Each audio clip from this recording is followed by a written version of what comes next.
Hi, I'm Patrick Dunnican. At Gibbons, we believe that citizens need to be informed about the complex issues that affect their lives.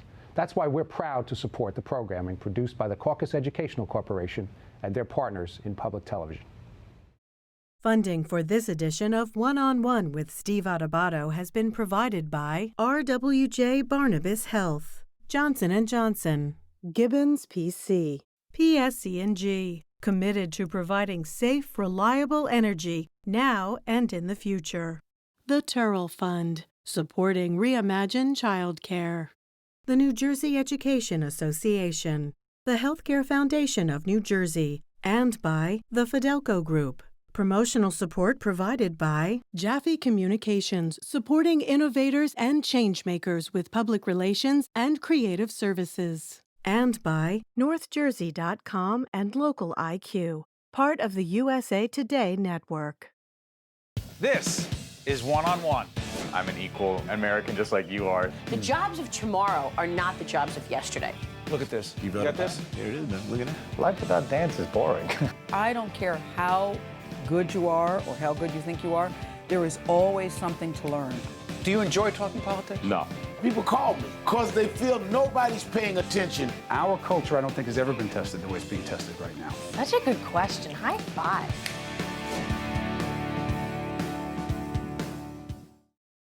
Hi, I'm Steve Adubato, once again coming to you remotely, and I want to welcome for the first time with us, it will not be the last, Dr. Seamus Carey, president of Iona College in beautiful New Rochelle, New York. Good to see you, doctor. Good to see you, Steve. Thanks for having me.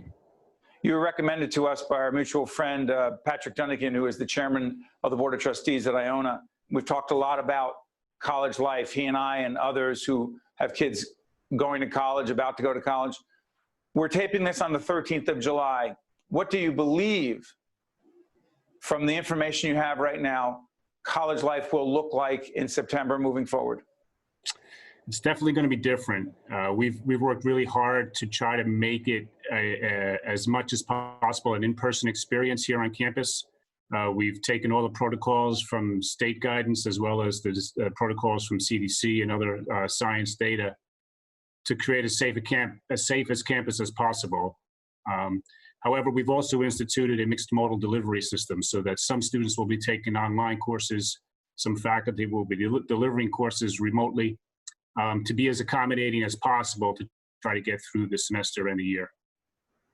I think back in the day, I was, in all seriousness, we were talking about this, that I spent a year up at Iona, living right on North Avenue, which is the primary strip there, and loved my time going to college at Iona. But I remember the excitement of going to live up there, even though I was born and raised in Newark, New Jersey, moved up to New Rochelle. For so many students for whom living on campus or off campus and having that campus life, and let's just say there is a terrific off-campus and on-campus life at Iona, how much does that change the experience for them? Yeah, that's to be determined, Steve, to some degree, but we've taken that into account in our plans. We are obviously starting with safety as our primary goal, but then we are recognizing that the reason students are here is to interact with each other and with the faculty and with the staff.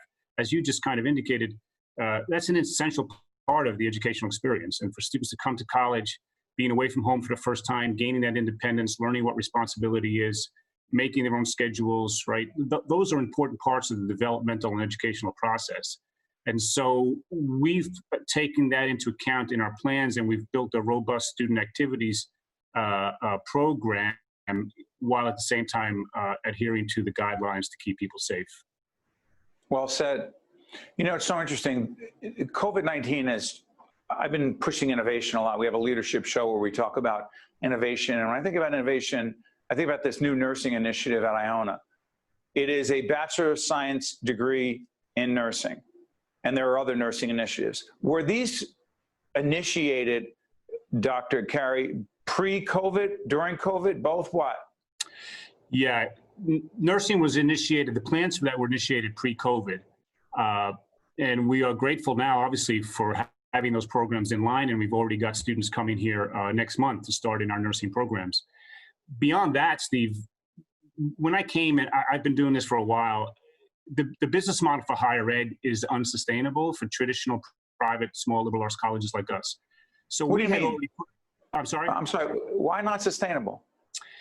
Well, it's too expensive. There's not enough access for students. You can't continue to deliver the traditional model with all of the students sitting in classrooms in front of a single faculty member, 10 years out. Right now, the margins of a lot of private schools are small.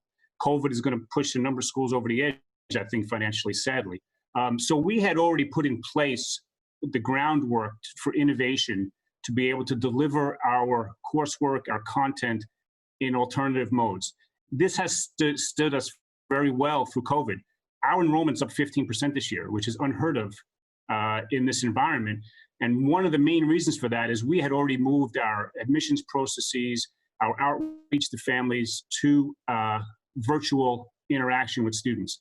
And we are going to continue that with our content delivery and coursework going forward. So we feel like this is an opportunity as well as a challenge during the COVID time. So Dr. Carey, what's so interesting is nurses were needed before. You've said nurses are heroes. We all say they're heroes, but we need more of them. They need to be protected. We need to understand the challenges that they and physicians and other frontline healthcare workers are facing. So yeah, an incredible challenge, but what a wonderful opportunity for us to truly demonstrate beyond the rhetoric, beyond the celebrations, recognizing them, what we're really going to do to make a difference in this arena. Absolutely. And I think one of the things that I feel will be unique to our program here at Iona is you probably know that Iona is well known for its business acumen and its business education. We've also got a great media program. I'm sorry, go ahead. Great media program, no doubt. And we've also started the Heinz Institute for Entrepreneurship and Innovation. And our nurses are going to be learning in the Heinz Institute for Entrepreneurship and Innovation so that they will have the ability to think through different situations, to be innovative within their own career. And I feel like that's going to be a real distinguishing factor to our nursing program to give them that support. Let me ask you this in the limited time we have. With the amount of uncertainty, Dr. Carey, I mean, I'm into strategic planning, you're into strategic planning, our mutual friend Patrick Dunnigan is as well, but there are so many variables that we don't know how are going to play out and changes, public policy, government policy changing constantly. New Rochelle, where you are based, the epicenter at the beginning, way back in March, way better now in terms of COVID-19. Long-winded question, but here it is. How the heck do you plan when there are so many things that are uncertain? Great question. I mean, I think one of the things that people in our positions have to deal with that's most difficult is the ambiguity of the job.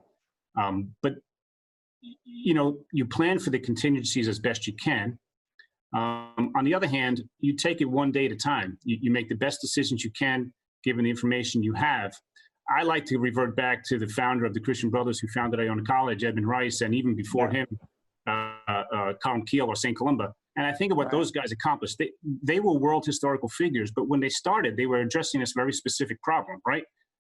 They were like, how do I educate the poor kids in Ireland for Edmund Rice? And Colin Keel was, how do I protect myself and get these people some books, is basically what he started off doing. And they became world historical figures. I remind people of that every day. We have to address the situation that's put in front of us. There's always going to be challenges. You plan as best you can, and you're prepared to adjust. As long as you're following the information and you're guided by the right principles and values, you'll come out on the right side of history. It's interesting, as we wrap up, Dr. Carey mentions the Christian Brothers. The Christian Brothers, big part of my life. I went to a school called Essex Catholic High School in Newark, which no longer exists. Talk about economic challenges. And they were one of the many feeder systems, if you will, into Iona.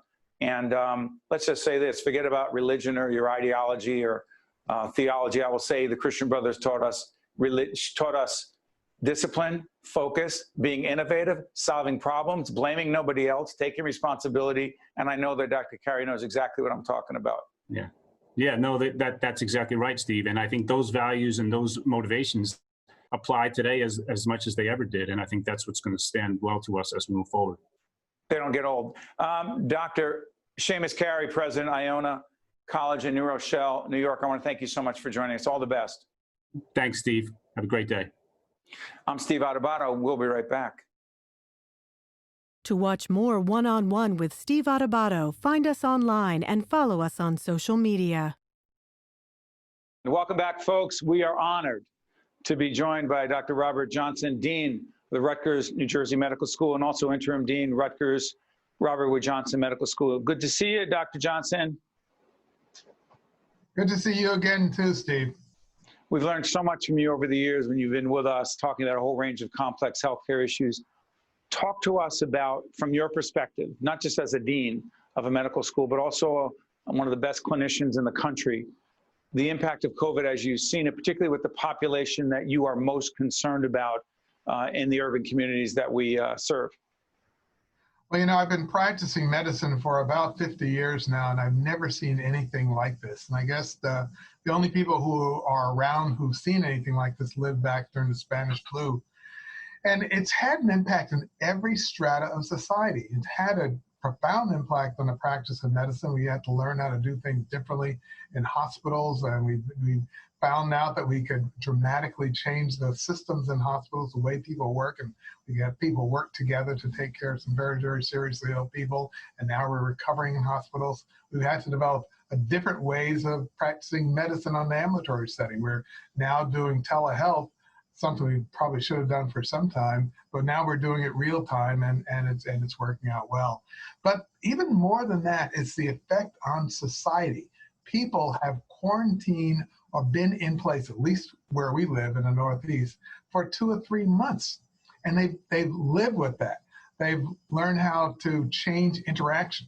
No one shakes hands anymore. Everyone's walking around with a mask.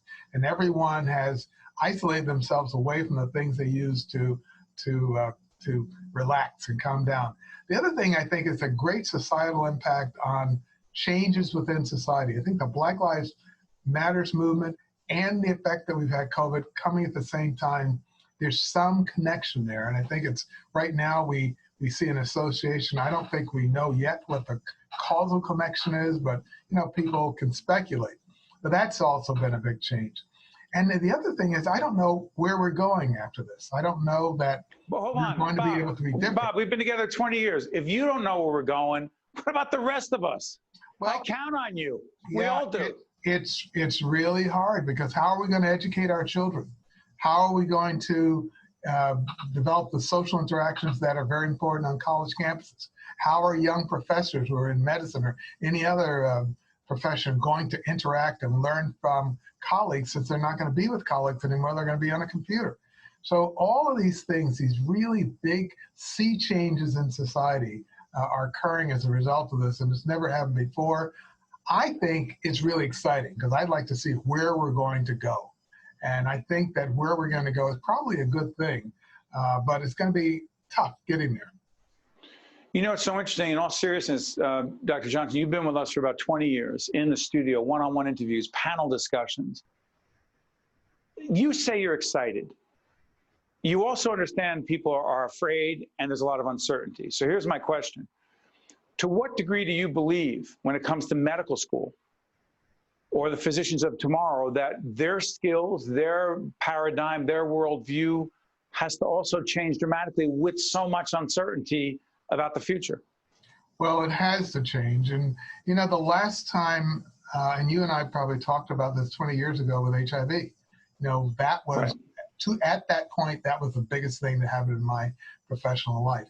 And we changed the way in which we interacted with patients, and our physicians, our healthcare professionals developed new skills and new ways of discovering what was going on with the patient. That's happening now. Our students are learning new things, and even old people like me are learning new ways of interacting with patients. And so I think those skills, those new skills, are going to be a good thing for us. I think the fact that we are questioning everything we do in healthcare, as a matter of fact, for example, since we're going to do a lot of medicine on the telephone, that means that there are tests that we would have ordered if the patient were in front of us that we're not ordering now. Now, if the outcomes are the same, maybe we shouldn't order those tests in the first place. So that's just a small example of things that are happening and going into the future that are going to be, I think, ultimately good for all of us. Dr. Johnson, that's the way I look at the world. You know, I think everything that is bad happens is good eventually. You know, again, one of the other areas that you and I have talked about extensively, and again, this is part of a series we're doing called Confronting Racism. We've talked about social determinants of health. The connection between the social determinants of health and confronting racism. Go ahead. Well, it's a very big part of it because those social determinants are based on race. So race. Such as, lace them out, doctor, please. For example, the way in which people who are black and brown interact with the healthcare profession that is not usually interacting with them. So we know that black patients usually get different qualities of treatment. They're less likely to get pain medications. The infant mortality rate is higher. Every negative statistic you can look at is higher if you're black and brown. Now, we don't know all the reasons for that. We know that within healthcare, there's something that causes that, but that's probably not just within healthcare, it's in society in general. But in the healthcare environment, we have to compensate for the things that are in society that lead to lead to adverse racial outcomes. And now we're confronting that. We are confronting that real time, and it's the way in which society has had this plus and minus of back and forth interaction of what's going on in health. And we're having real meaningful discussions now about what, in academic medicine, what is it that we have to do to make sure that we get equal outcomes in all segments of the population. Final question, Dr. Johnson. Give us a reason to be optimistic about the future moving forward. Yeah. Just give us a reason. Don't make it up, because I know you won't, but just give us a reason to be optimistic. I won't make it up. The best reason to be optimistic is we've been here before and we've come through it. If you look at, there was an article in my ledger yesterday about the Spanish flu. We're taping on the 13th. I'm sorry, we're taping on the 13th of July. That'll be seen later. Go ahead, Bob. Exactly. There's an article about the Spanish flu. And the Rutgers football team playing during the Spanish flu pandemic in the New Brunswick area. And we got through all of that, and we thrived. We got through HIV. We got through everything. So we are very resilient. And because of that resilience, we go through what we have to go through, and we end up on the other side better. Now, you can know that if you live long enough. If you haven't lived a long time, then you can become very pessimistic. Well, Dr. Johnson, you have more work to do. We have more to learn from you, and you honor us by your presence, by your time, and most importantly, by those 50 years that you talked about helping others. Thank you, Bob. Thank you. Bye-bye. Take care, my friend. I'm Steve Adubato. We'll be right back. To watch more One-on-One with Steve Adubato, find us online and follow us on social media. Welcome back, folks. We are joined by my good friend and radio colleague. He's Frank Morano. He's an on-air personality and host. You can hear him every day. Check out 77 WABC Talk Radio. He's also on the WABC affiliate out in the island. What's the call letters, Frank? 107.1 FM. I know you, Steve, like to hang with the hoi polloi, spend all your weekends not at the Jersey Shore, but at the Hamptons. On your way out to the Hamptons, listen to me, listen to the whole station on 107.1 FM. Frank, I love the Hamptons, but you know better than anyone, I'm a Jersey Shore guy. That I do. I've seen the photographs of your incredibly impressive palatial estate, although my invitation to that palatial estate has yet to come to fruition. Team, do me a favor, edit that part out. No. Hey, and by the way, you can hear Frank every Sunday night from 7 to 9 p.m. and also every day if you check out the WABC website, WABCradio.com. Hey, Frank, here we go. We're taping this at the end of August. It'll be seen before and after the election. Let's not play prognostication games. Let's not play the horse race. Let me ask you this. No, that's easy to do. Why don't we just tape two versions of this? One me predicting Trump will win, one me predicting Biden will win, and then just air whichever one comes to fruition. But Frank, I told you we're more about policy. We're more about bigger pictures. Here's the question. Yes. Whether President Trump wins or not, whether Joe Biden becomes a president or not, give me some adjectives to describe the Trump presidency, first term, last term, whatever it's going to be. Go ahead. I'm going to say chaotic. That's one that keeps to mind. 2, nationalistic. And 3, different. 4, unconventional. And 5, I'll add patriotic, which could be similar to nationalistic. You know, I'm glad you mentioned the patriotic thing, because as we're literally doing this program, the Republican convention's going on, again, be seen afterwards. You and I have always had this, and I don't think we disagree on this. We disagree on a lot of policy issues, but we don't disagree on civility. We don't disagree on being respectful. Are you okay, not just as a great broadcaster and personality on the air, but as just a hardworking guy from Staten Island, you okay with the demonization, Republicans toward Democrats, Democrats toward Republicans, the name calling and everything else that goes along with it? You okay with that? No, I mean, to say I'm the exact opposite of okay with that. I'm a Trump supporter and was for many years, even prior to the 2016 candidacy.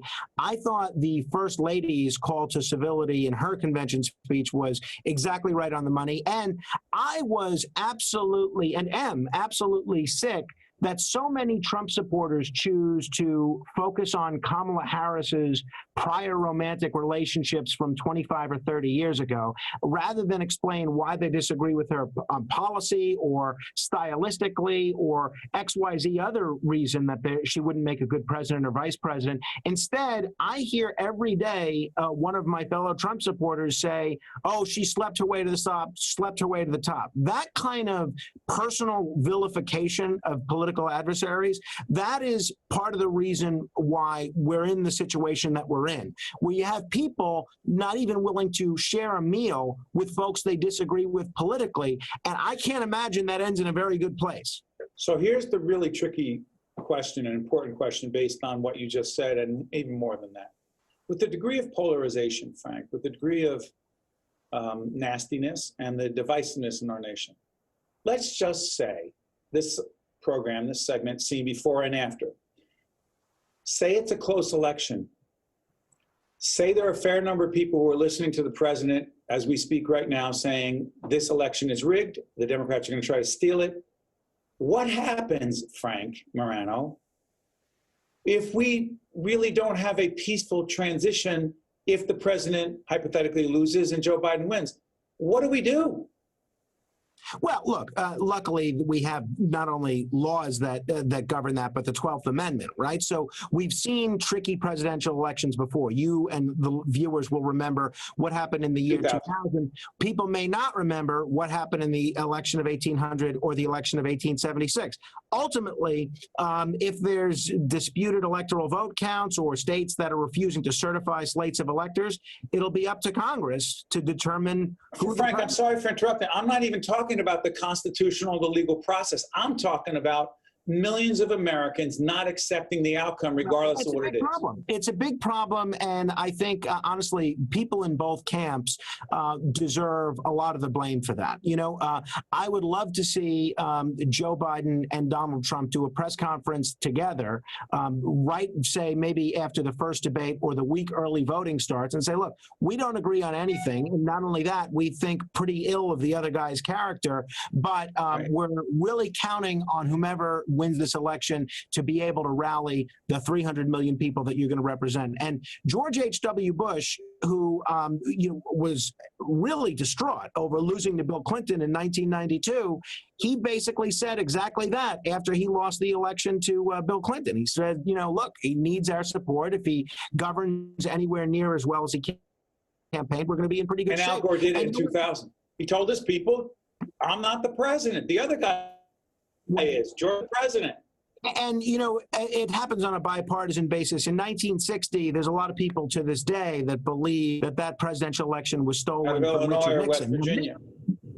Nixon could have carried on with legal fights, with trying to cast Kennedy as an illegitimate president, but because Nixon cared, at least he appeared to care, more about the country than his own presidential ambitions, he rallied the country in supporting the result, disputed as it may have been. Let me ask you this, Frank. The role of talk radio, particularly, and WABC with John Cassimatidis, the new owner, not so new at this point, what do you see as the role of a station like yours in talk radio overall, and helping the country not only have a spirited, respectful dialogue, even where we disagree, but having people understand that we're all in this thing together?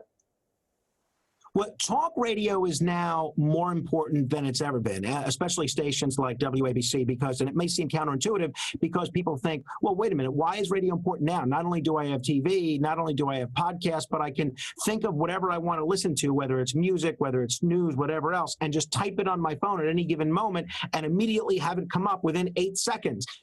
Local talk radio and local media in general is more important than it ever has been, because right now we're at a place and time where it's much easier to find out what's happening in Baghdad than it is happening in what's happening in Bayonne and what's happening in Brooklyn.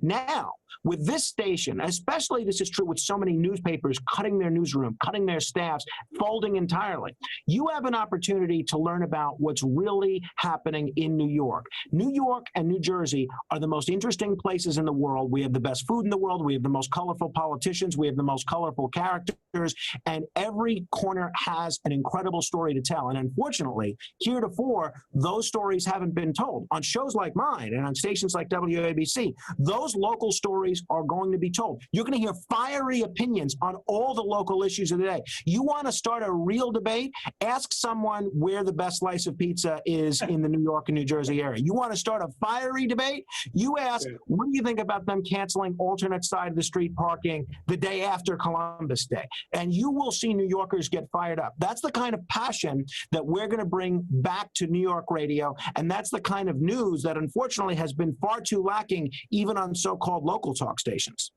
That's Frank Morano. You can hear him every night from 7 to 9 on WABC, 77 WABC, and also check him out on 107.1 FM, which is an affiliate or connected very much to WABC. And you can catch him every day. Frank, the website again, WABC. WABCradio.com. You can listen live, or you can listen to the podcast and just click subscribe, or search Frank Morano wherever you get your podcast. Thank you, my friend. All the best. We'll talk soon. Thank you, Steve. I'm Steve Adubato. Thanks for watching. See you next time. One-on-One with Steve Adubato has been a production of the Caucus Educational Corporation. Funding has been provided by RWJ Barnabas Health, Johnson & Johnson, Gibbons PC, PSC&G, the Turrell Fund, supporting Reimagine Childcare, the New Jersey Education Association, the Healthcare Foundation of New Jersey, and by the Fidelco Group. Promotional support provided by Jaffe Communications and by NorthJersey.com and Local IQ, part of the USA Today network. In the fabric of America, they are the toughest threads.